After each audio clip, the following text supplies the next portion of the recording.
جب اس سلسلے میں آپ قدم رکھتے ہیں تو جو پہلا سبق اس کا ہے جو آپ کو دیا جاتا ہے، پہلا درس،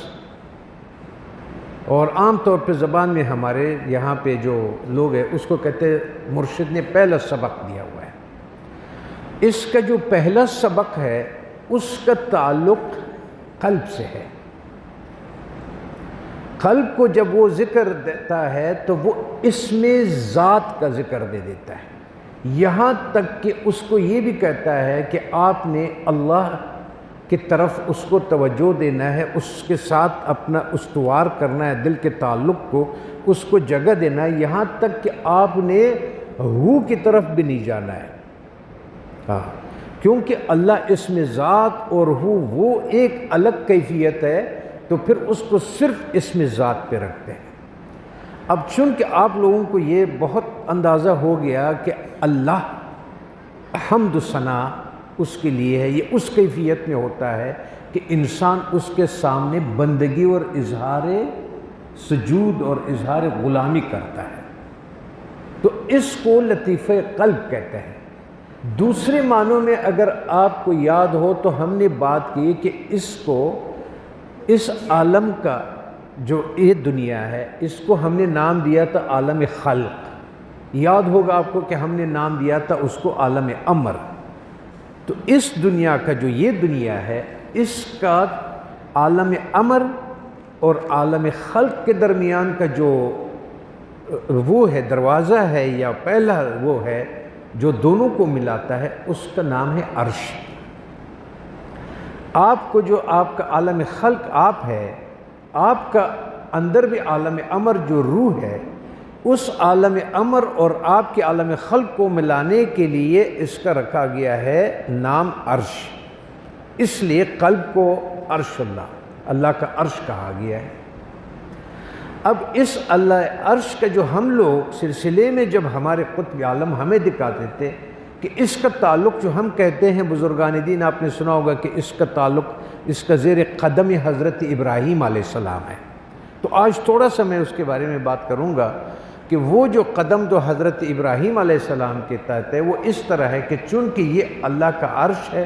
یا اس کو آپ یوں سمجھے کہ کعبہ ہے، کہ جس طرح سے اللہ تبارک و تعالیٰ نے حضرت ابراہیم علیہ السلام کو یہ حکم دیا کہ جس طرح قرآن مجید میں فرماتے ہیں کہ آپ کیا کرو،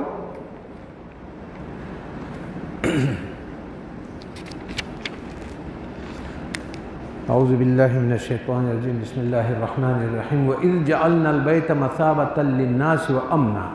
اور یاد کرو جب ہم نے اس گھر کو لوگوں کے لیے مرجع اور امان بنایا، وَاتَّخِذُ مِن مقام ابراہیم مصلی، اور آپ ابراہیم علیہ السلام کے کھڑے ہونے کی جگہ کو نماز کا مقام بنا، وَعَاهِدْنَا إِلَىٰ إِبْرَاهِيمَ، اور ہم نے تاکید فرمائی حضرت ابراہیم علیہ السلام کو، وہ اسماعیل اور حضرت اسماعیل علیہ السلام کو، کہ طہر بیتی للطائفین والعاکفین والرکع السجود، پاک کرو میرا گھر، خوب ستھرا کرو طواف والوں اور اعتکاف والوں اور رکوع اور سجدے والوں کے لیے۔ اب چونکہ یہ اللہ تعالیٰ کا عرش ہے، اس کو جب پہلا ذکر دیا جاتا ہے وہ اس لیے دیا جاتا ہے کہ یہ کو صاف کرو تاکہ آپ کا تمام جسم جو ہے اس کعبے کے عرش کے ارد گرد چکر لگائے، سارا اس کے تابع ہو اور اس کے اندر صفائی ہو اور یہ صاف پاک ہو، اس میں اللہ کا اسم ذات ہو جس کو کہتا ہے کہ اللہ کون سا ہے، جس کا الحمدللہ میں ہے حمد۔ اب آپ بندہ ہو گئے، حمد آپ نے مان لیا، بندگی مان لیا، اور اس کے بعد آپ کیا کریں گے، اللہ کا اس کے الہیات کے ساتھ آپ کا تعلق بنے گا جی اس طرح۔ اور آپ اندازہ لگائیں کہ جب ہمارے استاد ہمیں اس دنوں میں ان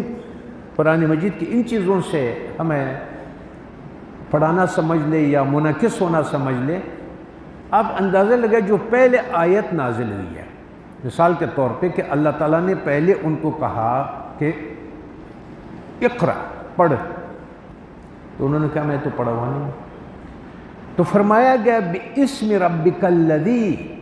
اپنے رب کے. اب آپ سے میں نے پہلے بھی کہا تھا کہ اسم